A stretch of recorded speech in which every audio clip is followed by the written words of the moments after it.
Hi everybody, Ocean here for the Creative Corner, an opportunity to meet new authors, learn about their books, what motivated them to write it, and where they want their books to go. And as usual, joining me is the Flash. How are you, Flash? Good man, how are you? Not too bad, brother. I've got a question for you before we get into this interview. Okay. You know, you've been doing this for, you're a while now, over 2 years? Yeah, a bit over 2 years. And throughout this journey of working with creative people, what are the stories that bring you the most joy into publishing? What are the stories that really spark you? What are the stories that bring me the most joy? I don't know. Not a good answer, Flash. No, give me a second. I don't know if there's a particular type of story that brings me the most joy. It's what I actually get out of the most out of the process, if I turn the questions a little bit, is working with the authors and seeing them move from being in a place of trying to share their story to realizing that they have a message that they want to share. And then I would say like 99.99% of the authors then come out the end of the process and realize that it's not just a message they want to share, it's something that they want to impact and use to change the world for the better. So that's definitely something that I enjoy being in this space the most about. So seeing the evolution of an author during this process is pretty exciting, isn't it? Yeah, and I think it doesn't matter what type of book, you know, what genre or what the story is about, or autobiography or fiction, that evolution of author is the same across the board. Never gets old. Never gets old. And one particular evolution that we've had during the writing and publishing process is definitely with you, Joileen. So I'd like to welcome you, Joileen. Thank you. So tell us a little bit about yourself, and obviously we don't want you to give too much away because your book is an autobiography, but just let us know a little bit about yourself and who is Joileen? Well, Joileen is a creation.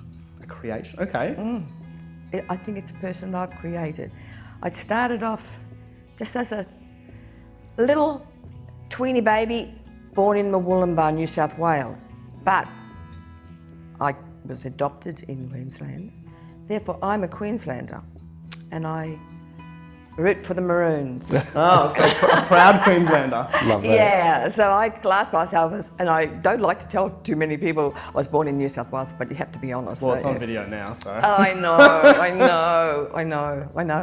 But I lived an itinerant lifestyle most of my life, you know, right up until I was 19. We travelled around Australia, all the eastern states. My father was itinerant, and we just sort of went from state to state chasing seasonal work or work that Dad could do, you know. And then later on, when I had a career, I had many different travels again. So essentially my whole life has been itinerant, you know, going from place to place. And there's no hometown. There's no place that I can say, oh, I was, you know, born here and raised here or whatever. So wherever I am at the time is home. And I can adapt really well. I'm just the type of person I can just walk away and just say I've moved on and here I am. And so that's pretty much me. I've had a number of careers, you know. It's all in my book, but I guess I've, you know, hairdressed for very, very many years, so worked in very many salons. I think I've had 14, 16 salons I worked in. And, you know, in different states in Australia, and it's been a really interesting experience, meeting lots of people. I'm a people person, so, you know. Sounds like you've been a bit of a gypsy. Yeah, I kind of am a bit of a gypsy, yeah. That works, it works. Australian gypsy. Yeah. Look, we want to talk about your book. It's a tragedy to triumph story, isn't it? Mm-hmm. Why is it a tragedy to triumph story?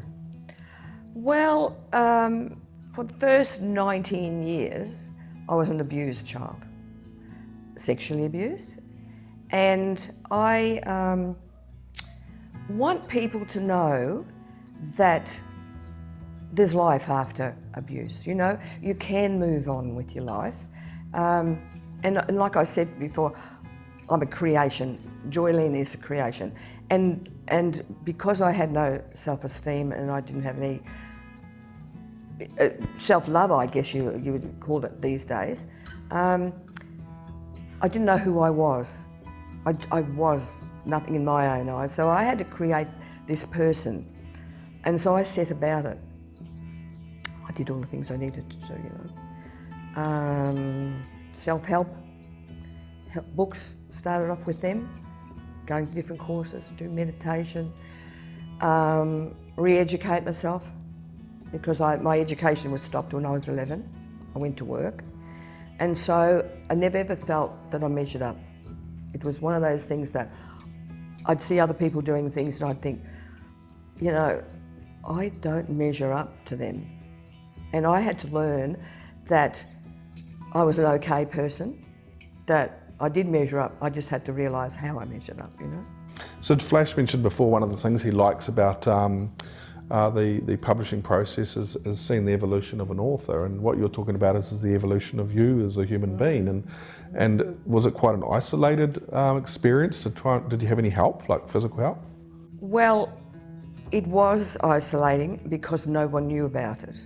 No one knew about the abuse. So until I was 45, I'd never disclosed it to anybody. So it was a burden to carry. It's a burden to carry. And you don't really know how to fix anything. You don't know who you are. And that was just a normal part of life. And it's only as you get a little bit more educated and do a little bit more work that you realise that wasn't normal. And so then you have to say, okay, I've got to make myself normal now. And that's when the real journey began. Because even though you start this work, you still question. I was undereducated, so therefore I didn't measure up that way, and I didn't have a skill because of the abuse and my father's attitude to everybody and everything and family. I didn't have any friends, so I didn't have the skill of making friends. So I had to learn that as well. I had to learn to connect to people. The abuse, to get clear, it was within the family? Yes, it was my father. Right. And do you still, like now you've come out the other side, you are living a life of purpose, you've written this book and it's published, and do you still question yourself now? No. I just think, he was a bad person. There's bad people in the world. And, I've got to the stage in my life now where I don't judge. We don't know what comes before us. We don't know what happened in his life. Because back in those days, parents didn't talk to kids. You never knew anything about your family. You never knew anything about adults, what they did. It was be seen and not heard sort of thing. And so you didn't know your parents or their lives. So, I can go in there and judge and say all these things, but I don't know what was behind it. It's interesting because I think from that token, from like a generational perspective, there's perhaps a lot of audiences these days who don't have the medium through which to understand something like that.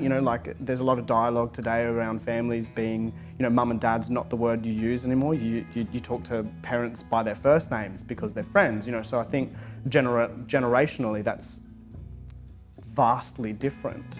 So in writing this book, and off camera earlier we were talking about where you want to go, and we'll talk a little bit later about that. But knowing all that, the difference in perspectives and generations, who's the book targeted at? Who do you want to actually pick up and get something from this book?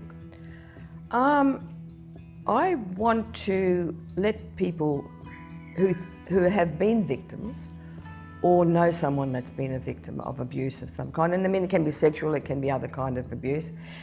I just want them to know that you don't have to hang on to that. You don't have to live it and relive it and hold on to anger and be a victim, because we've all got choices, and if you're intelligent enough to be able to recognise that you've been abused and that these people aren't good people, then that gives you opportunity to go out there and say, I'm going to change it. I'm going to make it better.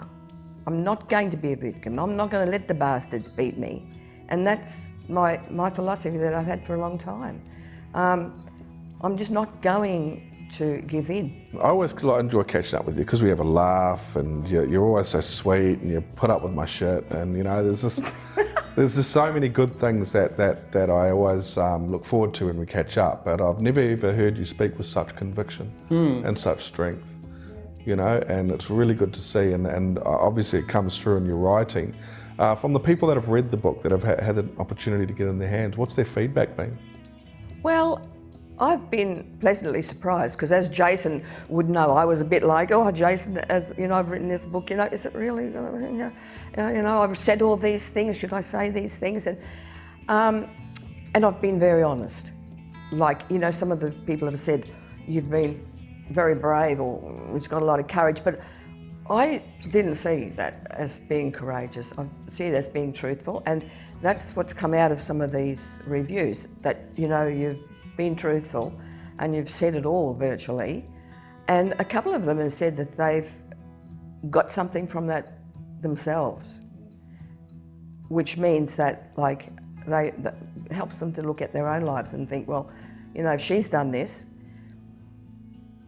forgiven and moved on and created a life, then I can too, And I've been really pleasantly surprised by the reviews, because I thought, might be a little bit, I've said too much, I might have thought of, said too much and been too out there with it. And I think, but having said that, when I decided to write the book, it was just like little bits and pieces. I thought I'll just, put down some things. And then I thought I'll write it in the third person.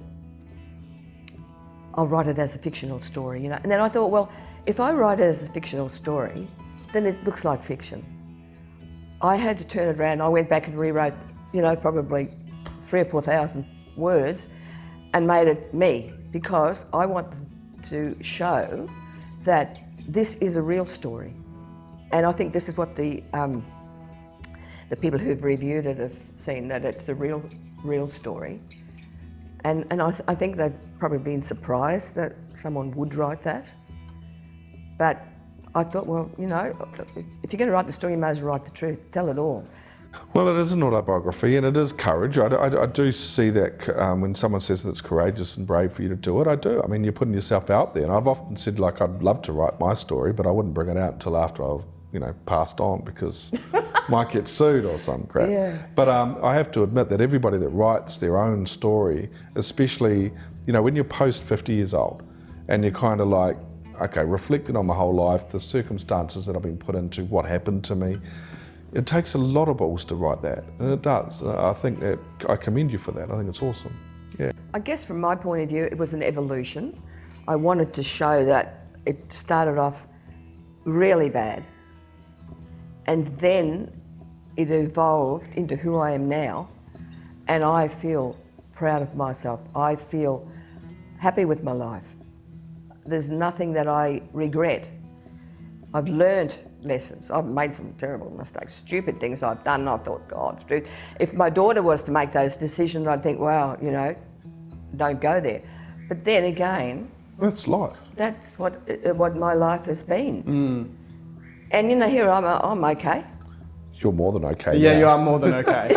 So I think that sort of flows into the next question I want to ask you, which is, what is it exactly that you want the book to achieve? Again, I'll just sort of say off camera, we were talking about where you want to go with the book. Is it eliciting that sort of reflection in your audience, or is there something more you want to show them by them actually going through and reading your story and seeing how truthful and open that you've been? I guess from my point of view, there's a lot, as you were saying before, about out there, the times have changed, the whole way we talk about things and think about things has changed. But there's a lot of victimhood, more I think victimhood, because when I was going through my problem, I didn't know I was a victim. I've never felt like a victim. I've never thought of myself as a victim, but now people do. Some people do see themselves as victims, and I want to get the message out there that you don't have to be a victim. You can get on with your life You can put the past behind you. You can be hurt, you can be brutalised, whatever, but that doesn't mean to say it's going to have to dictate your whole life. You know, you say, okay, that happened to me, how can I make it better? And I want people to see that. I want to show people that, hey, it can be done. I've done it, you can do it. Have strength. We've all got that inner built strength. We've all got it. We just have to tap into it. We just have to realise that we've got an essence there, you know, that survival essence. And I just want to show people that I've done it and you can do it too. What an answer. Yeah, it's powerful, and you're right, Joileen. I think that, you know, and some people, I understand the difficulty it must be to talk about or take that step forward and accept that they've got to make change from what's happened to them. And they lay a lot of blame and they lay a lot of responsibility on people or circumstances. And at the end of the day, it does come down to your own willingness to want to make your life awesome. You know, it really does. What about writing? When you were writing the book, what did you learn about yourself? I learned that a lot happened along the line. A lot happened. Like, oh, this, and the more you write, it's like, oh yeah, oh yeah, but that happened in there, didn't it? Oh, just before that happened, you know, and it kind of gathers as you're going along. But you know, what I think I learned was, I'm proud of myself. You know, like I said before, who I am is who I created, and I'm really pleased with the creation. No, not really. You know what I'm saying? I don't want to. Yes, be, you should be. I don't want to be overly prideful, but I'm not. I'm just pleased. I'm in a good place. I'm proud that I'm here and what I've done. But that's not arrogance. That's not arrogance at all, because I mean, you know, you talk about our essence to survive. That doesn't mean that we have to all walk around being so full of ourselves and so arrogant. It's not what it's about at all. You know, I think it's confidence. Ocean and I talk about this. Confidence and arrogance are two completely different beasts. Yeah. And what you're talking about is confidence in yourself as a human, a good human. Yeah. And yes, I do see myself as a good human. You know, that's probably what's come out of it. I thought, I've done okay. I haven't become a bad person and let that dictate to me. I am a good soul. And, you know, I'm proud that I'm where I am at. I'm proud of you too. Yeah, thank you. And what about the publishing journey? You know, so the writing obviously came first, and then the publishing journey. What did you learn through the publishing journey? I needed ORP. I couldn't have, like, you know, when you start a story, you think, I'm going to write a book. But you don't realise how much is involved with writing the book. And there were times where, you know, I had computer crashed a couple of times, and I had other things, sicknesses along the way, and I had moves and all sorts of things happening. And, you know, like you're saying to yourself, oh, you know, am I getting a message from up here somewhere that, you know, you're not supposed to write this book? And then you thought, no, it's another challenge. It's just another challenge. But I couldn't have done it without you guys. You know, I just, knowing that the step, I could call on you and feel confident that, you know, you'd say to me, just take your time, there's no rush. And knowing that there was no deadline, I think helped. That I did it in my own time. And there were stops and there were starts and there was holidays in my son and New South Wales, and then come back and, you know, had no internet down there, and, you know, all these little hiccups that probably could have frustrated you. Oh no, look, it didn't. But it allowed me to kind of not feel pressured, and that way I could enjoy it more. Look, one of the things that I've noticed throughout the whole time of me ever doing this is that, and it's only been since ORP's been in existence that this thought or process has stopped, which is when an author comes in to sign on for a particular set of services, whether it's self-published or assisted independent published, the focal is to move you through the process as quickly as possible and get you published, because it's a business and you're making money and you want to turn over business. And I always thought that was wrong, because I felt that the authors either weren't ready or the manuscripts weren't ready. And I remember when we first met you, we did a seminar on the Sunshine Coast. I think it was Coolum. Yes, And Killam then- Library. That's right. And do you remember this? And then we caught up with you at the coffee club across the road or down the road from the library. Yep, next day. And the first step for you was to get that manuscript appraisal. We said, that's all we want to focus on right now. And that was over 18 months ago. Well, it is actually. It might Yeah. be 2 years. And it's much better for you as a new author, as a debut author, to take your time through this process, learn it at your pace, get the story and the manuscript and the actual publishing journey right. Because when you get this book in your hands, when you're holding it, you have to be so happy and so proud of it. And if you get rushed because we're like impatient or whatever, then you get rattled inside, you know. it doesn't feel good when you're holding the book. Doesn't feel good at all. Okay, so you're published now, Joileen. The book is out. What's next for you? What's the plan for the future? I'd like to promote it. Well, so pleased to hear that. I'd like to actually go out and speak about it. You know, I'd like to share the book and share the story. This is what I'm wanting to do. So how that happens, I guess it'll be an evolution like the writing. It'll be like getting my skills up and learning how to, you know, tell my Present story. and public speak and all that. Yeah, public speaking and but I feel confident about it, about doing it. It's just a matter of, you know, I feel confident that you will help me out, you know, what I can say and what I can't say and how I say it and whatever. But I really want to do that myself. I want to go out there and tell the story. It will be And an share the inspirational story, you know, it will be. People will listen to this and be moved, Joileen. They will. And the key thing is to keep the storytelling within a 20 to 30 minute talk so that they're left there hanging and they want to buy the book and they want to get to know you. You know, and Yes, that's it's what not matter about telling them the whole story. It's about telling them, you know, try to inspire them to move on or think about. And this is what a lot of people don't. They just get so immersed in their now and how they're feeling and the bitterness and being twisted about other people, what they've done, instead of concentrating on themselves and saying, you know, I can do this. It's me. It's about self-responsibility. When you realise these things, we're intelligent people, and when you realise these things, it's your responsibility then, not anybody else's. You know, life is about choices. I'm so looking forward to seeing what you concoct in the next sort of 12 months. I really am. I'm really looking forward to it. Yeah, I'm looking forward to it too. I'm kind of feeling positive actually. I'm more positive than I've been for a while. It's like, I can do this. Good.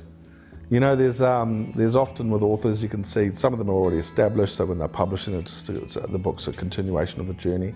Some it's the foundation, they plan to go down this road anyway, but occasionally you come across an author who you just know is someone to watch, and I think you're one of those ones that, you know, we've got to keep an eye on you because you are going to change the game. Your story is very, very unique, and in some ways it's unique, in some ways it's not, which is kind of disappointing, but how your resilience and your empowerment has come out and how you've expressed that's just fascinating. And I think people will be captivated by how you speak and how you do inspire them. It's going to be awesome to watch. Yeah, well, that's what I'm hoping, that people will be able to look at themselves and say, yeah, if she can do it, as an ordinary person, then maybe I can too. Now, my next question is the beginning of the silly questions. So we can, you know, lighten the mood a little bit now. Now that you're a creative, and we're allowed to call you that because you're a published author, what would be your spirit animal? You won't believe this. Okay, tell us. You're not going to believe this. I love meerkats. Meerkat. Meerkats. Okay. Now, who would choose that but me? Why meerkats? I love meerkats because they're dignified, they're group orientated, they're vigilant, they're protective, and they are still, they don't make waves, and I just love that dignity. Wicked, I love that. It's so good. Yeah, I just love it when you see them standing up on a mound and they're looking around like this. They're protecting and they're vigilant. You know, this is going to be, no one's coming near my guys. You know, and I just love it. I love it. And they can actually be quite nasty, like you see, on the on the Discovery Channel, when a snake comes by or something like that, they get really protective. I can see that. Good answer. Now, my crazy question, which is I love the most, you know. Obviously, you're aware that we're a bit of the fan of the superheroes. Oh yes. Yep. Oh yes. Good. And the question for you, Joileen, is what superhero would you be and why? Well, I would be Xena, warrior princess. Wow, a New Zealand superhero, I like that. That's who I would be. Why? Because she's strong, she's independent, she's loyal, she's faithful, and she's protective. She stands up for the people who can't stand up for themselves. She doesn't give in. She's got courage, and that's what I like. Meerkats and Xena. What a way to end, eh? A real combination, That's isn't it? one hell of a combination. They don't sort of really think very Hey, much. look, that's wonderful. Joileen, I want to thank you so much for joining us today and talking about you, your book. Very much appreciate your time. Thank you. It's been wonderful. Thank you. Now, for all you guys, you have to get a copy of this book and also check out Joileen's website because every time she goes to speak, it will be on this site. There's the link below. Thanks for joining us and we'll see you next time.